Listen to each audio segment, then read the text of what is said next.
नमस्कार दोस्तों, आप सभी का एक बार फिर से स्वागत है सिमी रियल वॉइस चैनल में।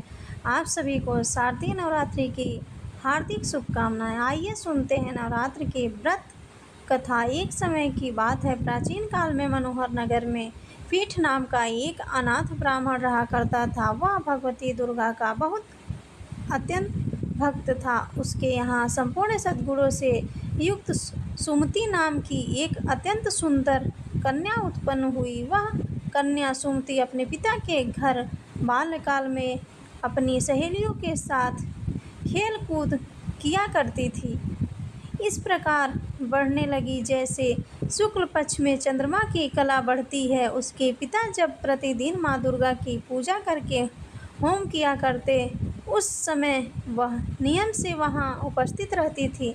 एक दिन सुमति अपनी सहेलियों के साथ खेल में लग गई और भगवती के पूजन में उपस्थित नहीं हुई। उसके पिता को पुत्री की ऐसी असावधानी देखकर बहुत क्रोध आया और उन्होंने अपनी पुत्री से कहा, अरे दुष्ट पुत्री, आज तूने भगवती का पूजन नहीं किया, इस कारण मैं किसी कुष्ठ रोगी या दरिद्र मनुष्य के साथ तेरा विवाह कर दूंगा। पिता का ऐसा कटु वचन सुनकर सुमति को बड़ा दुख हुआ और पिता से उसने कहा, हे पिताजी, मैं आपकी कन्या हूँ तथा सब तरह से आपके अधीन हूँ। जैसी आपकी इच्छा हो वैसा ही करो। राजा से कुटुंब से विश्वास है, जो जैसा कर्म करता है उसके कर्मों के अनुसार ही उसे फल प्राप्त होता है, क्योंकि कर्म करना मनुष्य के अधीन है पर फल देना ईश्वर के अधीन है। जिस प्रकार अग्नि में पड़ने पर उसको अधिक प्रदीप कर देते हैं, इस प्रकार कन्या के निर्भयता से कहे हुए वचन सुनकर उस ब्राह्मण ने क्रोधित हो अपनी कन्या का विवाह एक कुटुंब पुत्री से कहने लगा, हे पुत्री, अपने कर्म का फल भोगो। देख भाग्य के भरोसे होकर क्या करती है। पिता के ऐसे कटु वचनों को सुनकर सुमति मन में विचार करने लगी, अहो मेरा दुर्भाग्य है कि मुझे ऐसा कुष्ठ रोगी पति मिला। इस तरह अपने दुख का विचार करती हुई वह कन्या अपने पति के साथ वन में चली गई और डरावने कुश युक्त उस निर्जल वन में उन्होंने वह रात बड़े कष्ट से व्यतीत करी। उस गरीब बालिका की ऐसी दशा देखकर देवी भगवती उसके पूर्व पुण्य के प्रभाव से प्रकट हो गई और सुमति से कहा, हे दीन ब्राह्मणी, मैं तुझसे प्रसन्न हूँ। तुम जो चाहो वैसा वर मांग सकती हो। भगवती दुर्गा का यह वचन सुनकर उसने कहा, आप कौन हैं मुझसे कहे। माँ ने कहा, मैं आदिशक्ति भगवती हूँ और मैं ही ब्रह्म विद्या व सरस्वती हूँ। प्रसन्न होने पर मैंने प्राणियों का दुख दूर करके उनको सुख प्रदान करती हूँ। हे ब्राह्मणी, मैं तुझ पर तेरे पूर्व जन्म के पुण्य के प्रभाव से बहुत प्रसन्न हूँ। तुम्हारे पूर्व जन्म का वृत्तांत सुनाती हूँ तो सुनो। तुम पूर्व जन्म में निषाद यानी भील की स्त्री थी और अति पतिव्रता थी। एक दिन तेरे पति निषाद ने चोरी की। चोरी करने के कारण तुम दोनों को सिपाहियों ने पकड़ लिया और जेल ले जाकर जेल में खाने में कैद कर दिया। उन लोगों ने तुझको और तेरे पति को भोजन भी नहीं दिया। इस प्रकार नवरात्र के दिनों में तुमने ना कुछ खाया और ना ही जल पिया।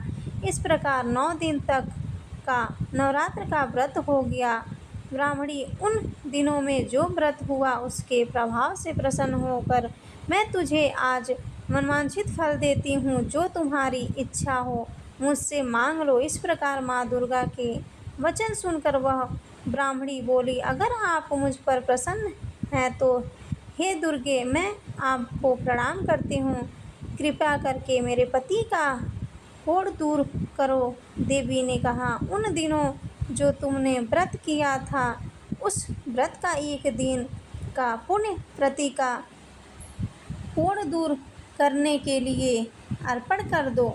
उस पुण्य के प्रभाव से तेरा पति कोढ़ मुक्त हो जाएगा। इस प्रकार देवी के वचन सुनकर ब्राह्मणी बहुत प्रसन्न हुई और पति को निरोग करने की इच्छा से जब उसने तथास्तु ऐसा वचन कहा। तब उसके पति का शरीर भगवती दुर्गा की कृपा से कुष्ठ रोग रहित हो गया और वह अत्यंत क्रांतिवान हो गया। वह ब्राह्मणी पति की मनोहर देह को देखकर देवी की स्तुति करने लगी। हे दुर्गे, आप दुर्गति को दूर करने वाली हैं, तीनों लोकों का संताप हरने वाली हैं, समस्त दुखों को दूर करने वाली हैं, रोगी को निरोग करने वाली हैं, भ्रष्ट को मनवांछित फल देने वाली हैं और दुष्टों का नाश करने वाली हैं, जगत की माता हैं।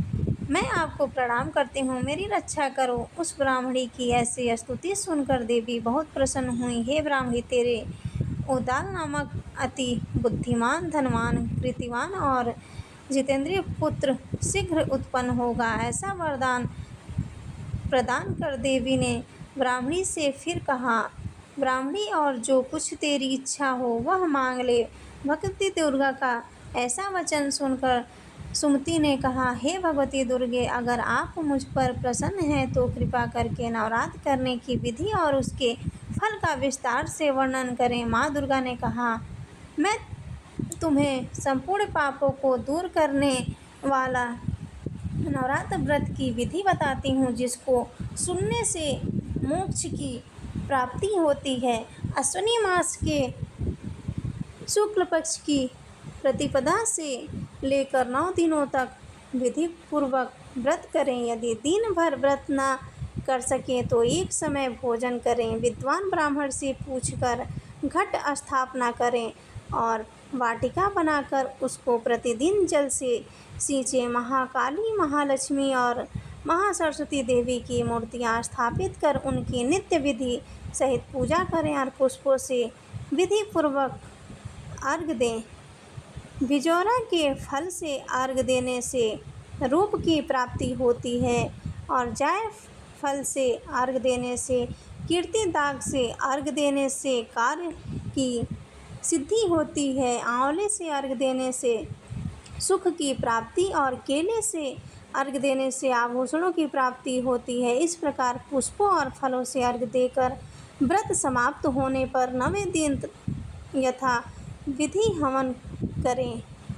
खंड, घी, गेहूँ, शहद, जौ, तिल, बेल, नारियल, दाग और कदम्ब आदि से हवन करें। गेहूँ से होम करने से लक्ष्मी की प्राप्ति होती है। खीरे एवं चंपा के फूलों से धन की और बेल के पत्तों से तेज और सुख की प्राप्ति होती है। आंवले से कृति की, केले में पुत्र की, कमल से राज सम्मान की और दाखों से संपदा की प्राप्ति होती है। खांड, घी, नारियल, शहद और जौ और तिल तथा फलों से होम करने से मनवांछित वस्तु प्राप्त होती है। व्रत करने वाला मनुष्य इस विधि विधान से हवन करता है। आचार्य को अत्यंत नम्रता के साथ प्रणाम करें और यज्ञ की सिद्धि के लिए उसे दक्षिणा दें। इस प्रकार बताई हुई विधि के अनुसार जो व्यक्ति व्रत करता है उसके सब मनोरथ सिद्ध होते हैं, इसमें कोई संदेह नहीं है। इन 9 दिनों जो कुछ दान आदि किया जाता है उसका करोड़ों गुना फल मिलता है। इस तरह नवरात्र व्रत करने से अश्वमेध यज्ञ का फल मिलता है। हे ब्राह्मणी, इस संपूर्ण कामनाओं को पूर्ण करने वाले उत्तम व्रत को तीर्थ, मंदिर अथवा घर में विधि अनुसार करें। इसके बाद माँ दुर्गे ने उसे नवरात्र व्रत की विधि और उसके फल को विस्तार पूर्वक सुनाया और उसे आशीर्वाद देकर कहा, वहाँ से चली गई। जो मनुष्य या स्त्री इस व्रत को भक्ति पूर्वक करता है वह इस लोक में सुख पाकर अंत में मोक्ष को प्राप्त होता है। बोलो देवी भगवती की जय। तो यह थी आज की व्रत कथा। आपको यह कथा कैसी लगी हमें कमेंट करके ज़रूर बताइए। साथ ही मेरे चैनल सिमी रियल वॉइस को सब्सक्राइब करना ना भूलें। धन्यवाद दोस्तों।